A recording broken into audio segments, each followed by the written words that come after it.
Folks, welcome to the battlefields of Total War Warhammer 2.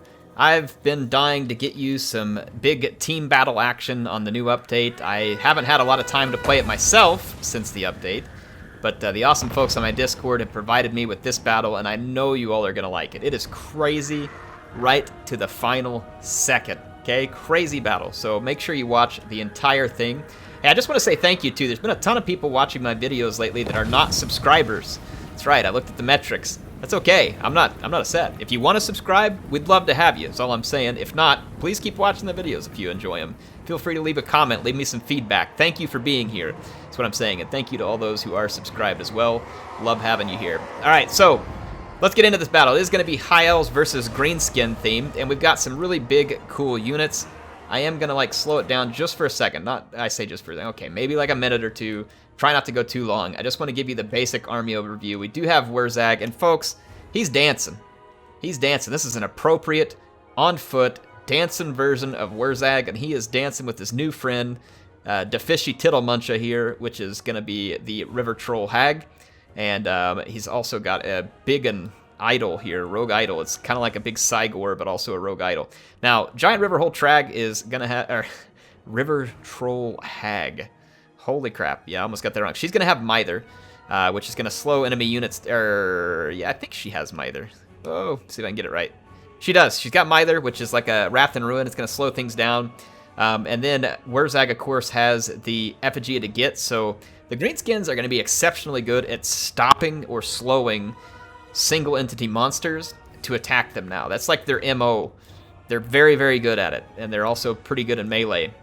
Now, these Greenskins here, Savage Orcs that you're going to see. So a cool army for Wurrzag, very thematic. Savage Orc Era Boys, Savage Orcs, Biggin, Rogue Idol, very fun stuff. There is another Biggin Rogue Idol over here for a different Greenskin faction, and they're going to be led by Grom the Paunch. And Grom has a whole bunch of goblins, also pretty cool. He's got Night Goblin Archers, more Night Goblin Archers over here. There are some Orcs in the back, and they are probably being led by Skarsnik here. There's a couple of Black Orcs, Nasty Skulkers, Snotling Wagons, another Giant River Troll Hag, because why not? Such a good unit. Poor Azag is going to feel left out. There's Orc Biggins on the front line over here as well, mixed in on the flank with some Night Goblins. And these are not the Fanatic units because they don't have the ability. There are some Night Goblin Fanatics, I do believe, though. Maybe it doesn't show them here. In any case, yeah, that's the armies. So Wurrzag, Skarsnik, and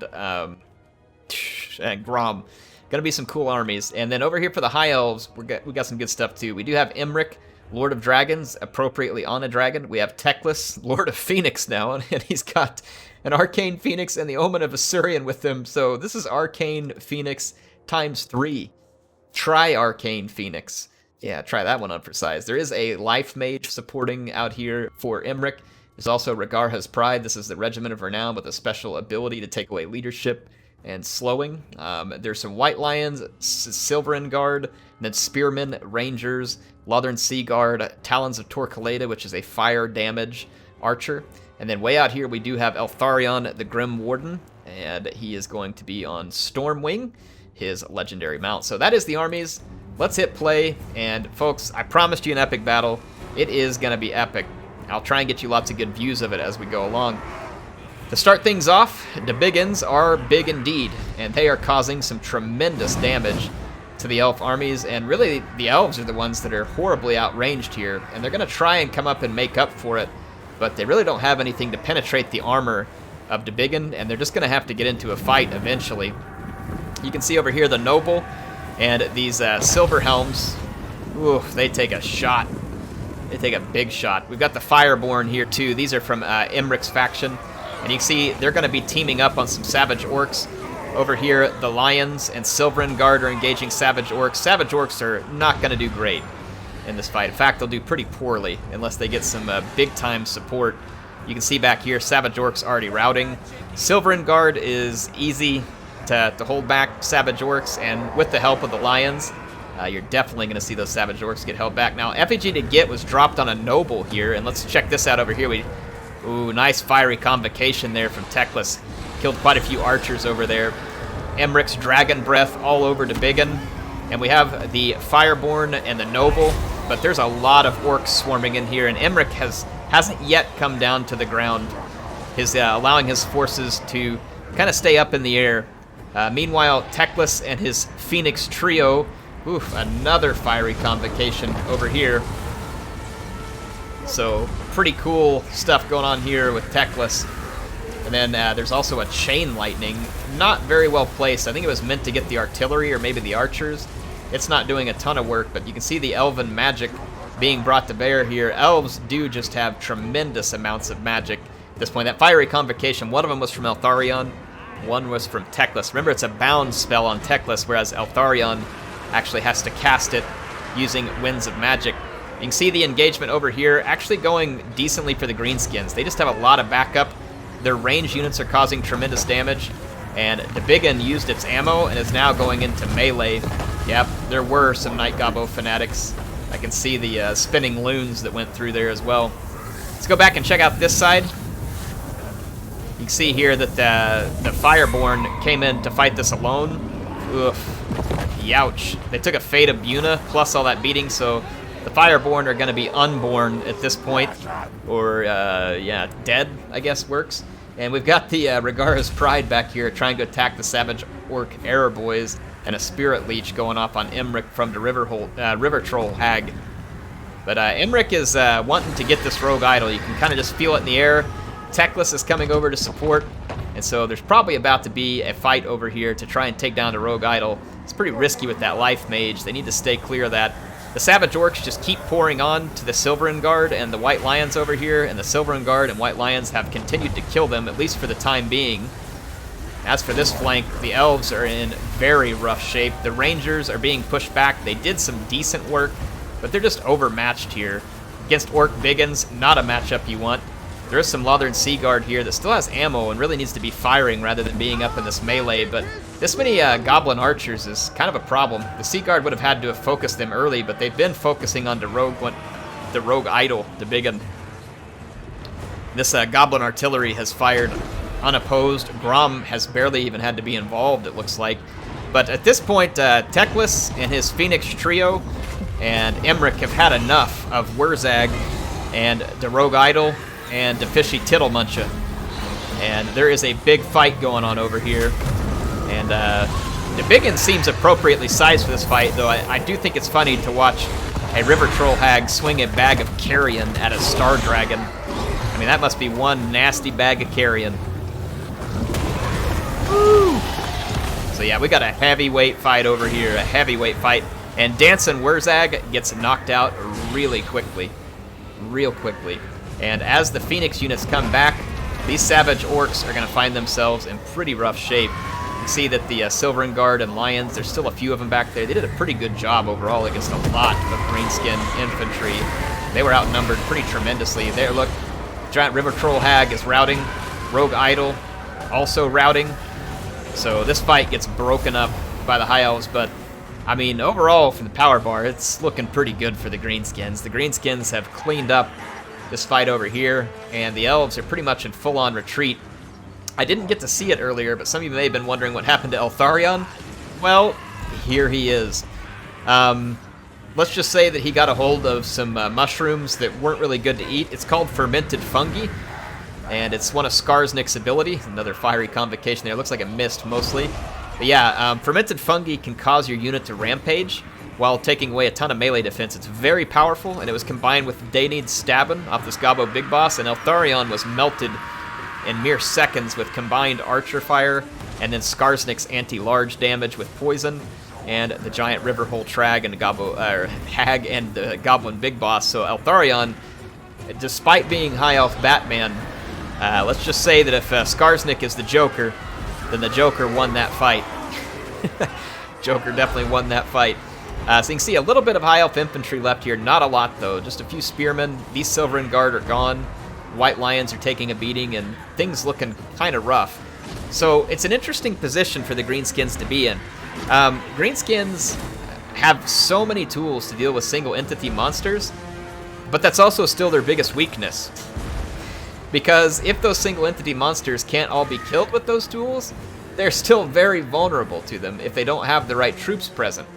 Now, I've already heard some people calling to nerf the Greenskins' abilities, that they're too powerful. There's power creep. My answer to that would be that we're like 2 days, maybe 3 past launch. Let's just wait. CA usually comes out and nerfs everything after they release it anyway. I'm not calling to nerf or change anything yet. I want to see how stuff works. And in this case, I do think it's interesting. The Greenskins got some strengths to help with their biggest weakness. They have always been very prone to terror routes, terror bombs, flyers, and they're still somewhat prone to that in the wrong situation. Now, if you combine all these slowing abilities and stuff with the Ragnaroks and other stuff like that, then yeah, they're probably not real prone to it. But the High Elves do have units that can deal with Greenskins still, and so I love the matchup. I think it's an interesting one. Look here, Fermented Fungi on Emmerich. Emmerich is in big trouble. Whenever these units have already taken a lot of damage and then they get hit by that Fermented Fungi, it'll cause them to rampage and the player uses control of them. I'm not sure I so much mind the Fermented Fungi. I'm not sure I love the rampage behind it. I mean, just look what happened to Emmerich. He probably had about 60 or 70% of his hit points. He got melted when he got put in here between all of these things hitting him. So that was pretty crazy, and now the High Elves are in even more trouble as their Dragon Prince is gone. But look at this. There's been a few of these so far. I didn't get to catch them all. Yes! Very nice Ember Storm here from one of the Arcane Phoenix, and it is going to cause some pretty solid damage there, routing off a bunch of Night Goblins. This should give the Dragon Princes some stuff to chase off. You can see the Omen of Assyrian finds the nearest Archer Blob and unleashes on them. And the nice thing about the Ember Storm is that the Phoenix doesn't actually have to land in order to let it rip. So if you see a Phoenix coming over a pile of your troops, you should probably consider moving because he's about to unleash a fiery crap all over your troops.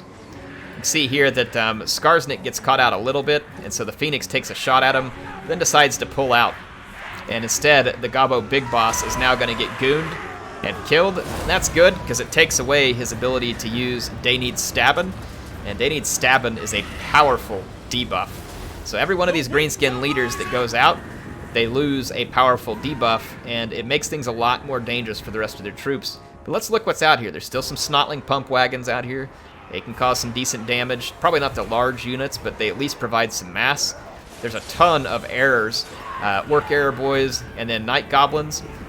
So there's a lot of, and one of them's the Rusty Errors. Grom still has all of his hit points. He's also got Fermented Fungi, I think. Yes, he does. Or no, that's the great, so no, he doesn't. My bad. My bad.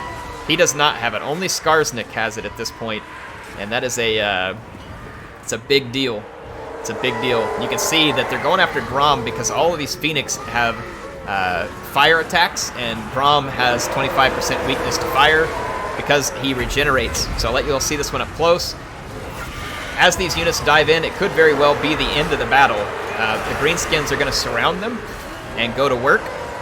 And I'll just let you all see some of the power bars here too. You can see where the power bar is at. It's actually back up about to halfway because these units are causing tremendous damage to Grom and his troops. You can see Skarsnik making his way over. Sure enough, a Fermented Fungi that immediately rampages Teclis. And Teclis is now out of control and taking massive damage. Massive damage. But these Phoenix units are also causing massive damage. And the Greenskins are paying a hefty toll for what they're getting done. But just imagine this Greenskin army right now without those abilities.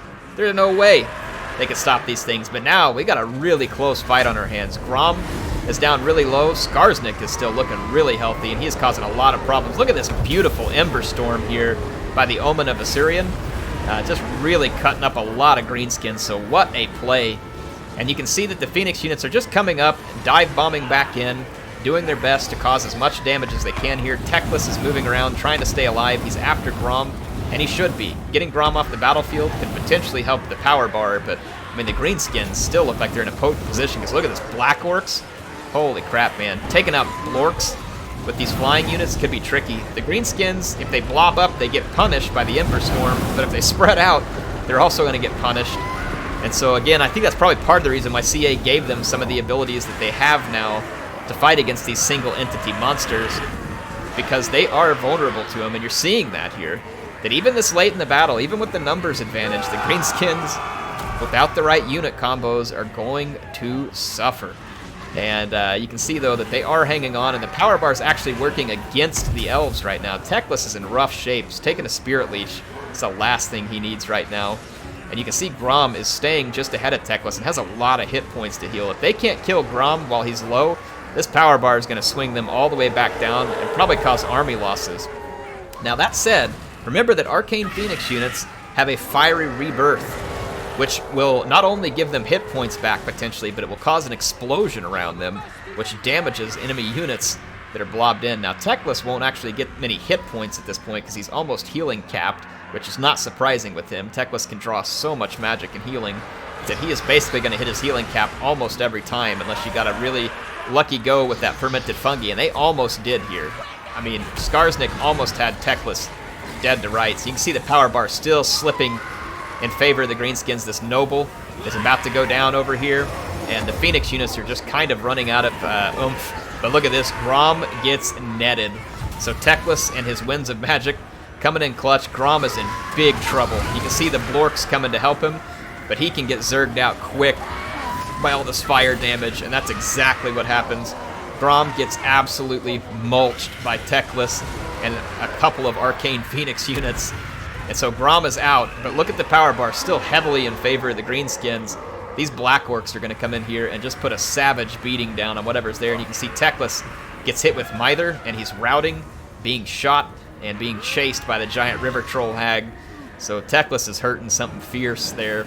But look at this, another Ember Storm. Won't hurt the Black Orcs a ton, but any damage that those Phoenix units can do to the Black Orcs is going to be beneficial, because those units will not terror out, and they will dish out some massive armor-piercing damage, and they can help protect stuff like Skarsnik and the River Troll Hag. You can see over here the Snotling Wagons trying to kind of keep an eye on the Life Mage. Life Mage is chasing off the Rusty Heirs.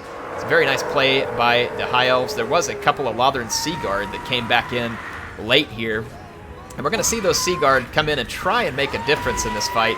And now the Hag becomes the focus of the Phoenix units, and the Hag also regenerates, and so she is not going to like getting all this armor-piercing, flaming damage, and you can see just how quickly she is punished for it. Teclis just barely hanging on to life. He's down to 600 and something hit points, but his Sword of Teclis going off, potentially giving him more magic. Skarsnik, though, still very, very healthy, but the power bar crept back to the center, and it is now kind of leaning back into the favor of the greenskins. It just keeps going back and forth here on the power bar. With just one little tip, one way or the other, either faction's going to find themselves in a commanding position. Look at this. River Troll Hag gets routed. Still has a decent bit of hit points. If it comes back, that's going to be big for the greenskins. You can see the elves still fighting an uphill battle, and Teclis goes down. He's no longer here. Or, yeah, he is. He's barely alive, back in the back. Wow, 490 hit points. I thought he had gone down. So Teclis still here, but almost no hit points, and he's just having to flutter in the background. These other two Phoenix units have nearly hit their healing cap, and both of them have just tremendous numbers of kills. Just tremendous kills. Let's see who Teclis is going for the River Troll Hag, and it looks like the Life Mage is coming to help. Teclis could heal just a little. Oh, wow, that hit. Oh, the Hag hits back.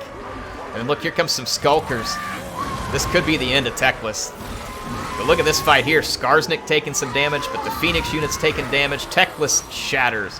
Got hit with the smoke bomb, he shatters, and now the Life Mage comes in. Oh, so lucky there. The Troll Hag routed to the Life Mage. Oh, she would have won that fight if she would have stayed there very long. But Teclis shattered, and just two of these Phoenix units left. One of them is extremely low on hit points. We'll see whether it gets the rebirth. Whenever the rebirth happens, it's either going to die or it's going to get hit point. Oh, it got the rebirth. It didn't get a ton of hit points, but it's back up to 1,000 and exploded all over the Black Orcs. And look, it threw the power bar actually in favor of the elves now. Holy crap. What a turn of events late there. That was so fortuitous for the High Elves and so painful for the Greenskins. So see, even with these single entity monster abilities, the Greenskins are still suffering at the hands of these single entity monsters. And look at that, Skarsnik got KO'd. Now the Greenskins are in big trouble. Another fiery rebirth, but this time no rebirth, just an explosion. The Omen of Assyrian is down. And that leaves just a single Arcane Phoenix to try and finish the fight, along with a mage who was able to kill the routing River Troll Hag. Let's take a look at what's here. These Blackworks are wavering because of the loss of leadership. Tough units, but it's going to be so hard for them to fight a Phoenix this late into the fight. If there were leaders around, these Blackworks could probably tank this, but they are struggling. One of them routes and the other one's wavering because of damage sustained. Look, the Snotling Wagons and some Orc Error Boy. Nope, the Error Boy's still gone, but the Snotling Wagon's back. Let's see what we got here. Night Goblin Archers, Orc Boys. The Greenskins are trying to get a regrouping going on, but this Phoenix has 1,000 hit points, and there's also a Life Mage here, and their leadership is very good. The Greenskin leadership is very poor indeed. Let's see what happens here. The Snotling Wagon's going to go after the Life Mage. Now, the Life Mage is going to use Earthblood on herself. That could be a big deal. Oh man, those Snotling Wagons were beating up on the Mage, but here comes the Phoenix. Look at that, it was moving that back because the Mage was getting beat up. The Phoenix came in and just trashed the Snotling Wagons. Folks, I think this is going to be an epic turnaround, maybe? We'll see. We'll see what happens. This could be an epic comeback for the High Elves. It is going to be an epic comeback for the High Elves. Holy crap. So again, I saw a few people screaming to nerf the Greenskin abilities right away. Now, this is a team battle. It is very different, probably, than competitive 1v1. But, I mean, if you look at this battle here, the Greenskins brought a lot of those abilities to bear. Effigy to get, Mither, Day Needs Stabbin', Shroom, the Fermented Fungi, Shroom. I mean, there was a lot of those things brought to bear here, and a lot of High Elf characters paid the ultimate price from it. But they still won, and they won because of the single entity monsters. I don't know what should be nerfed or anything yet. All I'm saying at this point is we should wait. Let some games be played, and let's wait to see what develops. And so again, I've heard a few people already calling to nerf all this stuff. This is just my opinion. You could be right. You could be right if you're calling to nerf this stuff. But this thing came out like 2 days ago. Chill. Let's wait. Let's see what happens. Let's play games, okay? Because I think it's important to understand how all these things balance into campaign, how they balance into these big social battles, how they balance into competitive multiplayer. I want to see how it balances across the board. I don't want to just call to see things nerfed immediately. Now, some people might be saying, oh man, what a bunch of crap. Those Greenskins really won that. Those High Elves just got lucky. You know, this is how the cookie crumbles. When you're playing as the Greenskins, you have got to deal with those big monsters. And I think one thing I'll say here for the Greenskin armies, I love how they used all these abilities against the single entity units. They were pretty effective in a couple of cases. Eltharion got absolutely melted. I mean, it was like Batman going into a cave full of rabid, angry, bloodthirsty bats. He got wrecked, and he was scared while it was happening. I mean, Eltharion got wrecked. Emmerich got absolutely slashed. They said he needs stabbing, and he got stabbing. Skarsnik brought his Prada in and gave him a stabbing. And then Teclis darn near suffered the same fate in there. And so I think the Greenskins were just within a hair's breadth of pulling this one off several times over. And it was a really cool fight. The Greenskins dominated it through most of the fight. And what ended up getting them is when you get left with all these single entity monsters, they tried to deal with them. They used the Shrooms, they used the Mither. It just didn't work. There was too many of them. And again, this is a weakness of the Greenskins. It's still a weakness of the Greenskins. But be aware, if you're playing like a single player or like a 1v1, and you bring one dragon, and you're going up against the Greenskins, you have these abilities, yeah, that dragon's probably going to get deleted. But I think in battles like this, where you have multiple of these units because of teams and how things work out, those abilities are important, and in this case, actually weren't quite enough to pull it off.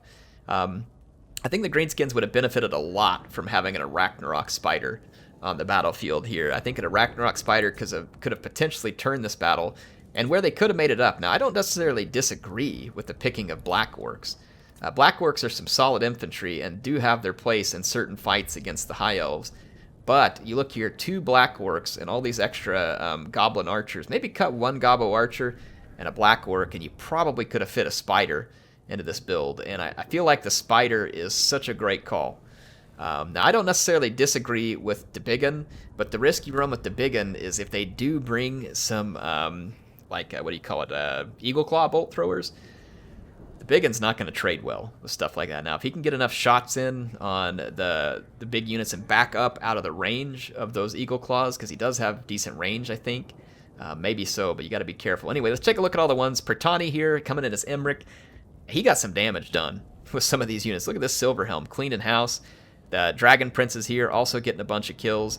But Emmerich did really well for a while, ended up getting melted, but this Life Mage was absolutely clutch. The kills aren't going to tell the story here for her, but the Life Mage clutched out that routing River Troll Hag. I guarantee you this battle would have flipped the other way if that River Troll Hag would have been allowed to come back. So it's kind of cool how this Life Mage absolutely clutched this thing out, I think, in a big way for the elves. Eltharion the Grim was getting some work done. His infantry tried really hard against some pretty overwhelming numbers, and some of them did get some decent kills here, like the Rangers, but not a single one of these units chevroned, which just kind of shows you how outnumbered and how much trouble they were in.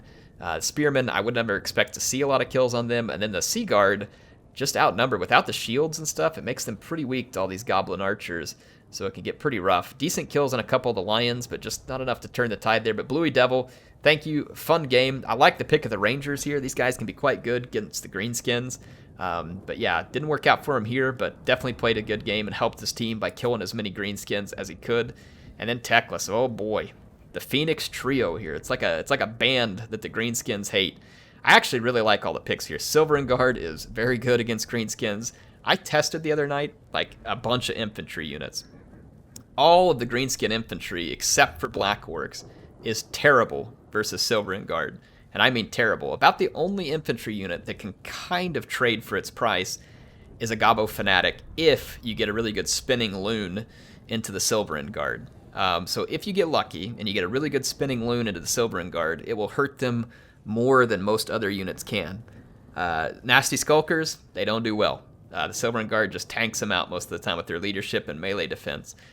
With 75 armor and really good melee defense and the ability to negate all the charges, Silverengard just end up being good against almost every Greenskin infantry unit. Even Orc Biggins with their huge weapon damage, they did terrible versus the Silverengard. So Silverengard is definitely a good pick in this matchup. And then White Lions can be a good pick. It's risky if they run into Black Orcs, but good for anything else they run into. And that was the case here. So I think this all ended up being good picks. Teclis getting tons of kills. The Arcane Phoenix and Omen of Assyrian Arcane Phoenix both doing really clutch work here. Fantastic game. What an epic comeback. Mr. McNugs here. First of all, Mr. McNugs brought Wurrzag on foot, and he deserves all of our respect. And if you are watching at this point, we're going to go down into the chat and say, you know, give Mr. Nuggets a salute there for playing Wurrzag the way that Wurrzag has to be played so he can dance. I actually really like the Wurrzag army. It's very thematic, very fun.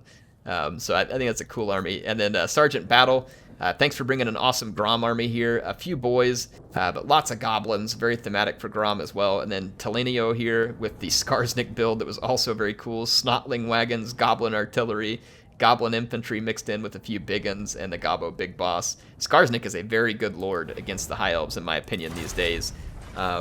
Because of, and you saw that there at the end. He's got the fermented fungi. He's hard to kill. He's got anti-large. He is one of the ones that's more resistant to these single entity monsters.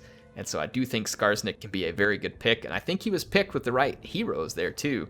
Gobbo Big Boss for Danid Stabbin, and the Troll Hag for the Mither and giving you death magic. So very cool stuff. Really like seeing this battle. Thank you to those on my Discord who played it. Again, thank you all for watching this one. If you haven't subscribed, take a minute. Think about it. We'd love to have you here. And guess what?